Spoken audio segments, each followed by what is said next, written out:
سلمان اکرم راجہ صاحب کوئی practical solution بتائیں، کیونکہ ظفر اللہ صاحب کہہ رہے ہیں کہ آئین پر عمل درآمد ایک سٹیٹمنٹ تو بڑی اچھی ہے، لیکن فی الحال اس وقت پاکستان ایک ہائیبرڈ رجیم ہے اور اس میں کوئی شک نہیں ہے، کیونکہ ڈیموکریسی انڈیکس میں یہی کہا گیا کہ پاکستان جو ہے وہ ایک ہائیبرڈ رجیم ہے.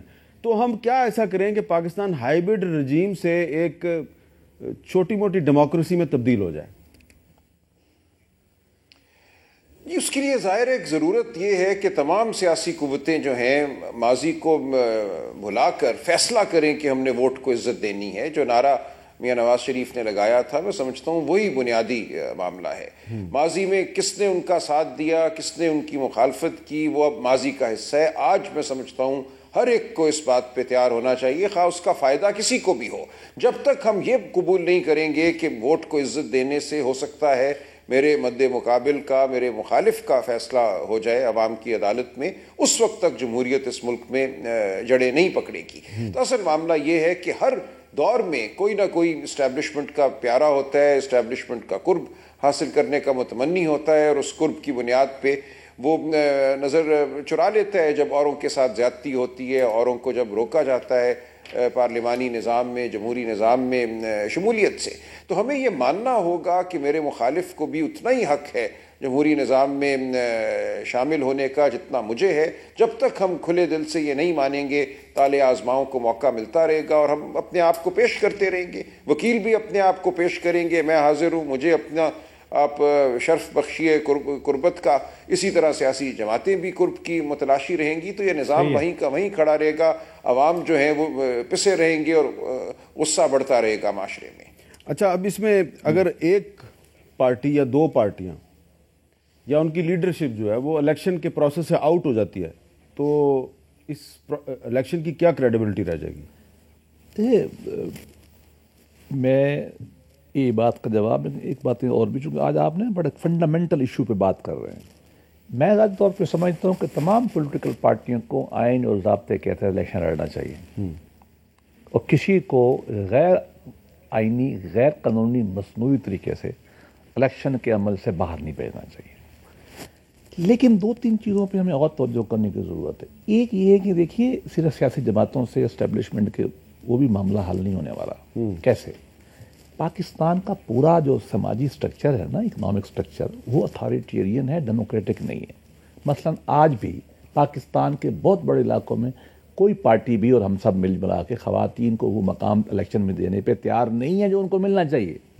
تو میں کہتا ہوں فوج ہٹ جاتی ہے اسٹیبلشمنٹ. تو پھر کیا خواتین کو یکدم مقام مل جائے گا؟ اس کا فوج سے تعلق تو نہیں ہے، ہمارا تعلق ہے نا. ہم لوگوں نے نہیں پیدا کیا، ہمارے سراج نے، ہماری پارٹیوں نے.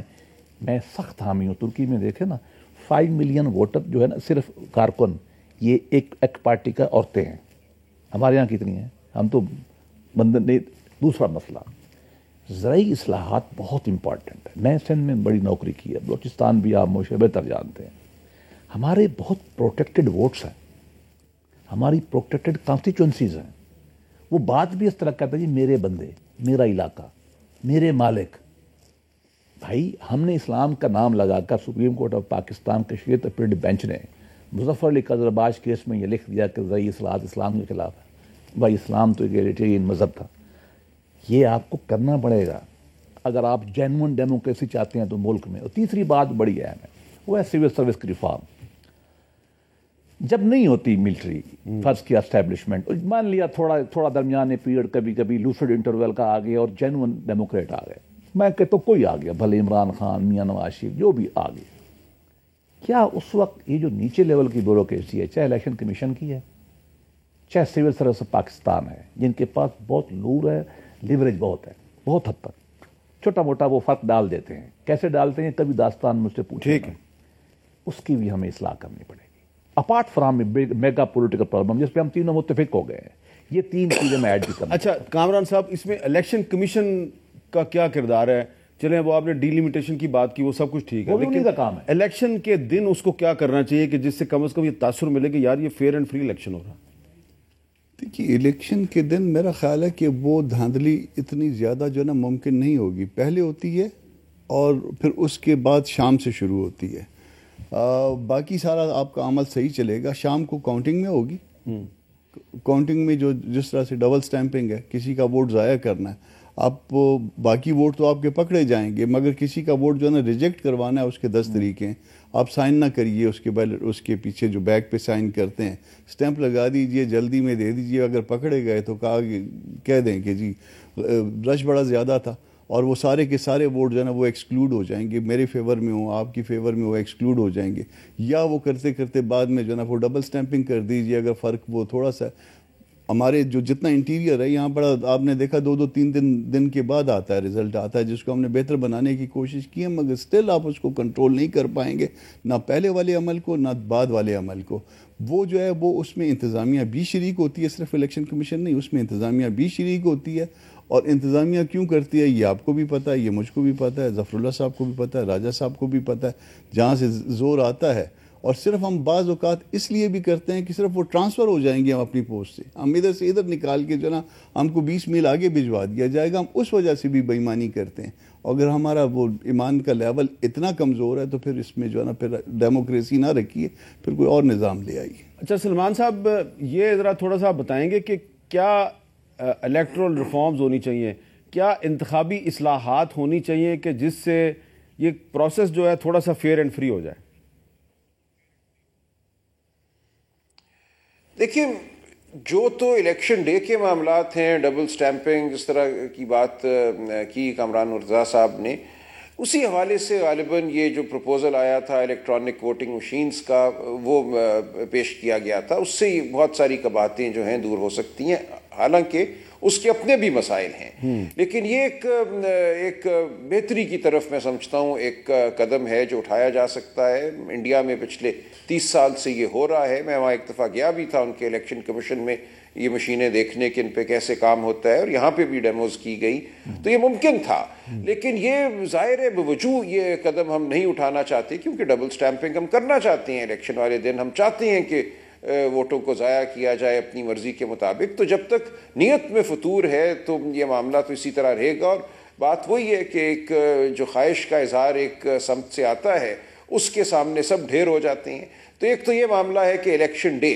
پھر دوسری بات یہ کہ جو الیکشن کمیشن ہے، میں سمجھتا ہوں ہر حلقے کے ساتھ الیکشن کمیشن کا براہ راست تعلق ہونا چاہیے. ہر حلقے میں جو پولنگ اسٹیشن ہیں ان پہ کیمرے لگے ہونے چاہیے. ریئل ٹائم میں جو گنتی کا عمل ہے وہ بھی ریکارڈ ہونا چاہیے، وہ دیکھا جانا چاہیے کہ گنتی کیسے ہو رہی ہے. جو پولنگ ایجنٹ ہیں مختلف امیدواروں کے وہ موجود ہیں، ان کو کمرے میں آنے دیا جا رہا ہے، نہیں آنے دیا جا رہا. ہاٹ لائنز ہونی چاہیے. اگر الیکشن کمیشن دیانتداری سے کرنا چاہے تو اب ٹیکنالوجی ایسی ہے، آپ کے پاس ویڈیو فون ہے، آپ کے پاس براہ راست لنک ہے. لیکن مجھے یہ لگتا ہے کہیں نہ کہیں یہ خواہش رہتی ہے کہ اس عمل کو ناقص ہی رکھو تاکہ اپنی مرضی کے مطابق اس کو ہم ڈھال سکیں جو بھی نتیجہ ہے. تو اصل بات نیت کی ہے، لیکن ہمیں اصرار کرنا چاہیے کہ آپ ہر پولنگ بوتھ کو، ہر پولنگ اسٹیشن کو براہ راست جو ہے الیکشن کمیشن کے ساتھ اس کا رابطہ بنائیے، اور ایسی صورت ہو کہ پارٹیاں خود بیٹھ کے الیکشن کمیشن میں دیکھ سکیں تمام حلقوں میں جو پولنگ ہو رہی ہے کہ وہ کیسے ہو رہی ہے. ایک تو یہ عمل ہو. باقی یہ ہے کہ اس وقت جو ہو رہا ہے اس کو رکنا چاہیے. جو پکڑ دھکڑ ہے اس کو فی الفور رک جانا چاہیے. جو خوف کا عالم ہے، جو فضا ہے، اس کو ایک دم ختم ہونا چاہیے، اور اجازت ہونی چاہیے. کس طرح آپ کر سکتے ہیں الیکشن کیمپین اگر آپ نے دفعہ 144 لگائی ہوئی ہے اور اس کو جواز بنا کے آپ لوگوں کو پکڑتے ہیں، ان کو مارتے ہیں، پیٹتے ہیں، میز کرسیاں توڑتے ہیں، تو یہ کوئی الیکشن کا ماحول نہیں ہے. میں تو یہاں تک کہوں گا کہ 184(3 جس کو ہم بہت برا کہتے ہیں، خائف رہتے ہیں، جو سپریم کورٹ کی سو موٹو کی طاقت ہے، شاید اس کا استعمال ناگزیر ہو اگر اس الیکشن کو قابل قبول بنانا ہے.